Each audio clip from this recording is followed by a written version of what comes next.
남조선은 사람 못 살 세상이다. 사람들은 병원 문 앞에 가서도 돈이 없으면 죽어야 되고 일자리가 없어서 그 사람들이 계속 시위를 한다. 이렇게 들었잖아요. 오면서도 고민됐어요. 아니 도대체 내가 뭘 할 것인가. 현지 사람들도 일할 게 없어서 이렇게 시위를 한다는데.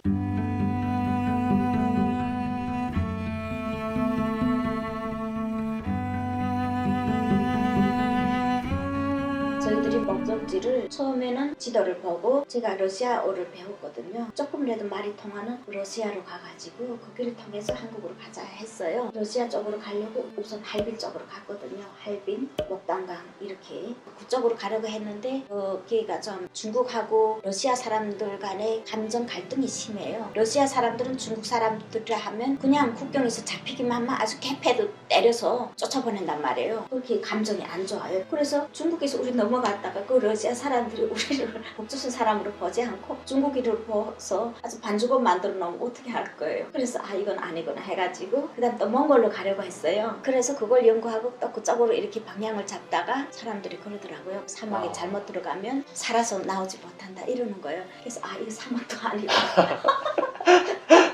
그러면 남방으로 자리 잡자. 다시 방향을 꺾었어요. 그래서 청도 한번 왔다가 그 우한 피르미난 무한을 거쳐서 난닝 거쳐서 그다음에 베트남 갔다가 태국 가서 그래서 국경을 몇 번 건너면서 이렇게라면 미국까지 갈 수 있겠다 생각을 했습니다. 다른 나라도 국경을 건널 때는 여권이 있는 것도 아니고 불법으로 이렇게 넘어가시는 건가요? 네, 근데 북한 같은 경우는 총구가 있잖아요. 네. 다른 나라는 총구에 대한 걱정이 없었어요. 제일 무서운 과정을 거치고 나니까 무서운 게 하나도 없었어요. 네. 다른 국경은 제가 그 과정에 쓴 글을 하나님 믿었다 했잖아요. 네. 근데 그거 믿으면서 그 감정에 대한 거 다 썼어요. 그냥 어느 날 제가 이제는 떠나야 되겠다 하는 생각을 딱 품게 되니까 이 책이 하다가 혹시 잡히면 그 책이 문제가 되는 거예요. 기독교에 대한 감정, 그 다음에 이게 체제에 대한 감정, 이것들이 그대로 담겨져 있으니까 이걸 안 되겠다 싶어서 그 내가 다니던 그 목사님한테 마지막 예배를 드리면서 인사하고 나오면서 이 책을 좀 보관해 주십시오.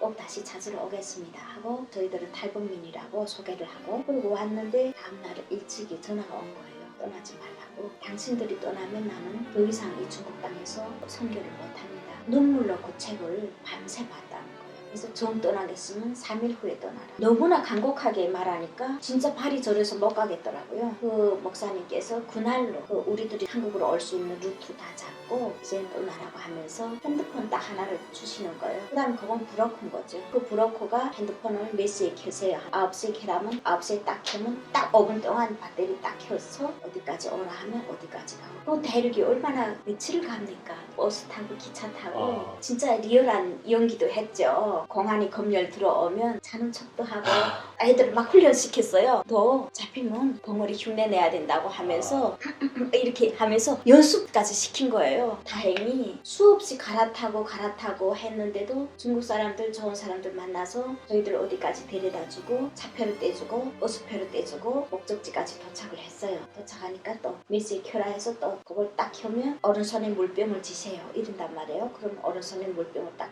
뒤에 북한 애들이 달리지 않았는가 이런 것들을 보는 것 같아요. 안전을 위해서 그 다음부터는 아주 포드 미국 차죠? 포드요. 네네네. 아주 새까만 차 썬팅 다 한 그런 차에 타가지고 그냥 질주를 해서 베트남 국경 있잖아요. 참대로 된 떼목에다 태워서 콱 밀어놓으니까 저쪽이 베트남이었어요. 근데 아니 중국에서는 그래도 말은 알아들었는데 이건 베트남 말은 도대체 알아들을 수가 없어요.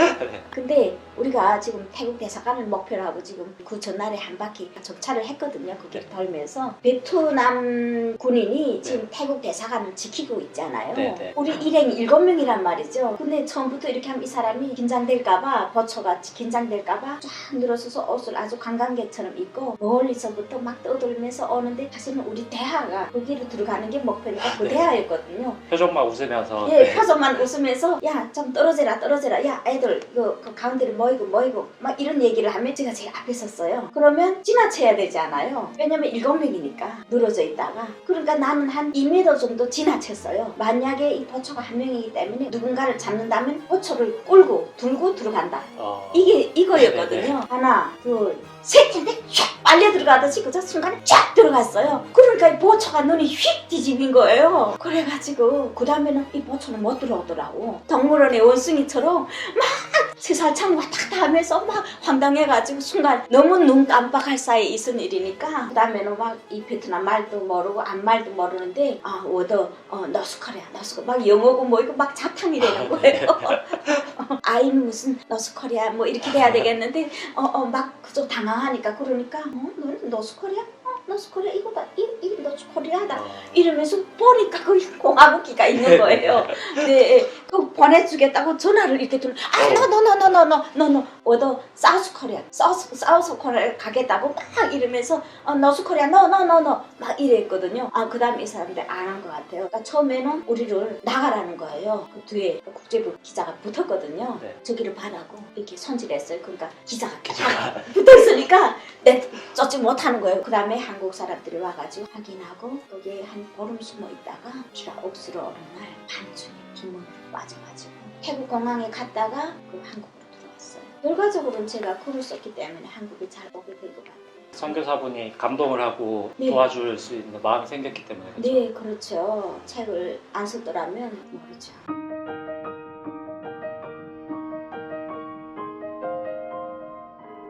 그래서 처음에는 뭐 우리가 북한에서 배우다시피 남조선은 사람 못 살 세상이다. 사람들은 병원 문 앞에 가서도 돈이 없으면 죽어야 되고 일자리가 없어서 그 사람들이 계속 시위를 한다 이렇게 들었잖아요. 뭐 오면서도 고민됐어요. 아니 도대체 내가 뭘 할 것인가. 현지 사람들도 일할 게 없어서 이렇게 시위를 한다는데 아니 나는 뭘 할까. 저는 화장실이 이런 건 줄 몰랐어요. 옛날 재래식 화장실인 줄 알고 그러면 그거라도 하자. 북한 분들은 그렇게 교육을 해주고 정보가 없으니까 다 믿은 거죠? 한국 예. 지금도 다 믿고 있을까요? 북한 사람들은 믿죠. 드라마나 이런 거를 막 숨어서 봐가지고 네. 한국 사회가 실제로는 이렇다라고 막 알고 있다고 하는 분도 있어서 예, 그래서 많이 깬 사람들도 있어요. 왜냐하면 그 외국에 나와서 해외 파견 근로자로 나왔던 사람들은 외국에 나와서 이게 다 알거든요. 그래서 그 사람들 들어가서 말은 못하지만 자기 가족들한테 다 말해요. 외국이 어떻고 남조선이 어떻고 이걸 다 말해요. 정말 남조선이 살기가 좋고 발전된 나라라는 거, 자유로운 나라라는 거 알아요. 그러나 가족이 아닌 다른 사람한테 말했다가는 신고당해 죽거든요. 그렇기 때문에 그 말할 수 없고 그런 소식을 접하지 못한 사람들은 그것이 한갓 선전인 걸로 생각하는 경우가 많죠. 북한 자체가 영화를 만들어도 선전용이잖아요. 예. 그러니까 남조선도 영화를 만들면 이렇게 우리가 살기 좋다고 만드는 영화라고 그렇게 생각을 하거든요. 네. 한때는 어떤 게 나왔느냐면 여기를 말하면 개그 콘서트 같은 건데 한국 군인들이 통조림을 먹고 통조림통을 버린대요. 땡가당 이렇게 소리 나는데 그 통조림통에다 줄을 매달고 또 하나 먹었다 하고 땡레당 버린대요. 그러면 또 그거 꿇어당겨다 빈통을 먹고 또 빈통을 또 하나 던지고 2개 먹었다 이렇게 하면서 그렇게 그러니까 북한 사람들을 속이기 위해서 그렇게 한다 이런 선전을 많이 했거든요. 선전에 넘어간 사람들 많아요. 한국에 왔는데 아까 얘기한 것처럼 일자리 걱정이 많잖아요. 벼룩시장에 들어가면 다 있다는 거예요. 한국도 너무 생소한 곳이니까 멀리도 못 나가요. 그 아파트 주변이 뱅뱅 돌다가 근데 거기 전주대 벼룩시장이 있더라고요. 그래서 가지고 들어와가지고 그래서 여러 곳에 이렇게 전화를 했는데 직업훈련 학교에서 전화가 온 거예요. 공부하는 과정에서 어느 그 재단에서 탈북민을 한번 써보겠다고 한다. 내가 가겠다고 했거든요. 거기는 장애인 재활원이었어요. 처음에는 한 6개월 동안 식당에 갔죠. 제가 소시지라는 거 모르지 않아요. 머스타드도 모르지 않아요. 저 가서 소시지 가져라. 창고가 굉장히 크거든요. 3단으로 돼 있고 3칸이에요. 소시지를 안만 찾아도 모르거든요. 땀을 뿔뿔 흘리며 한 20분 넘게 찾다가 실장님 뭐 찾았습니다 하니까 원래 하던 사람 보고 가서 가져라 하니까 뭐 5분도 안 걸려서 가져오는 거예요. 그래서 와서 보니까 그게 고기떡이었어요. 고기떡이라고 하는군요. 네, 제가 아니 대한민국이 조선말로 하지 고기를 갈아서 만들어 이렇게 만들었으면 고기떡이라고 할 것이지 난데없는 소시지란 말은 도대체 어디서 나왔을까? 내가 못 찾은 데 대한 속상함이죠. 또 머스타드라고 가져라는 거예요. 근데 머스타드가 뭐냐고 도대체. 그래서 또 못 찾고 이랬는데 겨자죽이었어요. 다 있긴 있었군요. 말이 달랐을 뿐이지. 예, 정말 그거 속상했어요. 그리고 한 6개월 만에 장애인들을 직접 케어하는 담임교사가 되었죠. 인터넷을 접하게 되지 않습니까? 그때부터는 처음이거든요. 내가 인터넷을 접한 거는 네. 엄청 애를 먹었는데 팀장님이 그래도 그 북한에서 온 실향민이 자녀다 보니까 나에 대해서 각별한 관심을 가지고 돌봐주셔가지고 제가 정착을 잘 했고, 그래서 그 과정에서 문학을 더 공부하고 싶다는 이 속에 있는 그것이 꿈틀거려가지고 어느 날 어디에다 신청을 하게 된 거죠. 근데 신청을 했는데 거기에서 한국어 자격증을 받은 대상들을 이렇게 모집하는 거였는데 제가 배우는 과정인 줄 알고 신청을 한 거예요. 거기서 전화 와가지고 자기는 그런 과정이 아니다. 그런데 탈북민 글 쓰는 사람을 찾는 데가 있더라. 소개해달라고 했더니 전화가 와서 그 다음에 면접 오라고 해서 가서 면접 봤는데 바로 오케이가 돼가지고 언론에 들어가서 일하기 시작을 했습니다. 어디 가나 내가 글을 쓴다고 했잖아요. 네. 지금도 물론 그렇지만 계속 그 일기라는 걸 넣지 않거든요. 일기도 쓰고 또 다른 작품집도 계속해서 써요. 제목은 뭐며 정자는 뭐며 기본적인 구성 작업을 해놓고 있거든요. 이렇게 하다 보니까 한국의 작가님들을 알게 됐어요.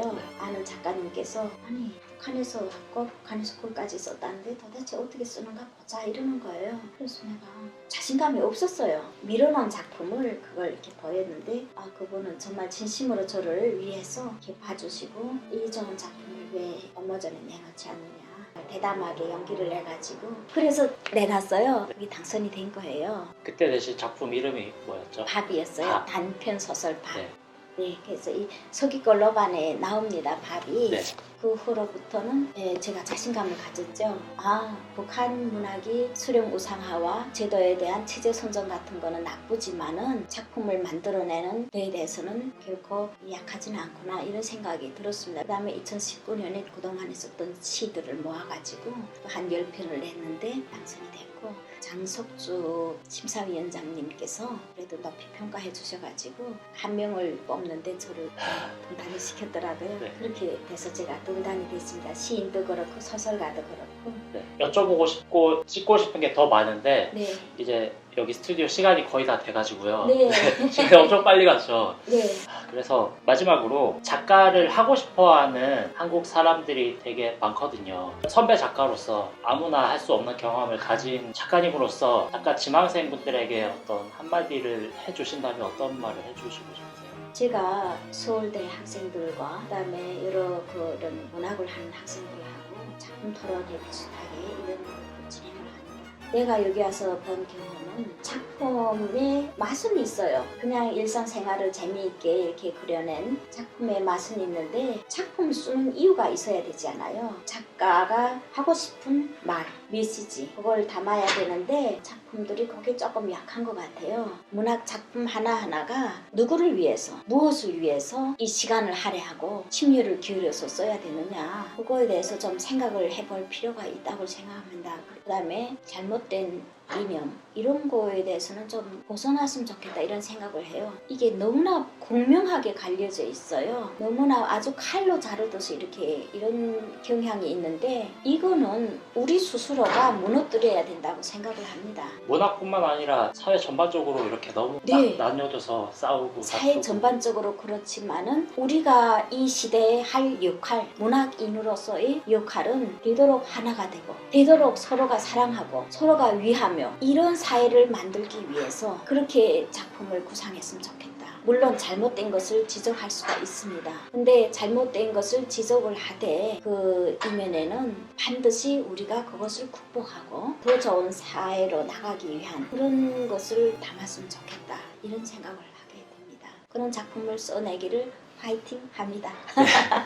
네.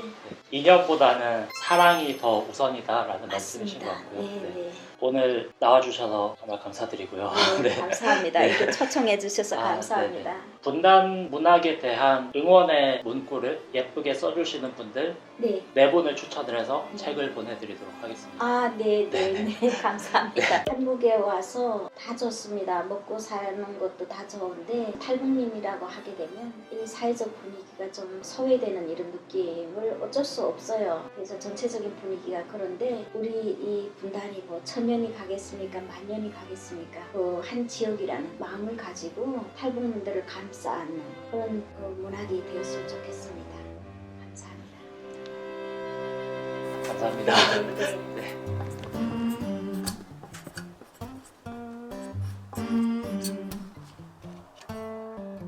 작가로서의 목표는 네. 감히 말하기 어렵지만 그거지. 노벨 문학상. 네. 와 진짜 스케일이 다르시네요. 네. 네, 꼭 노벨 문학상 타셨으면 좋겠어요. 저 자랑하게 노벨 문학상 만나 작가님 만나봤다고 아유 감사합니다. 네. 응원하겠습니다. 네.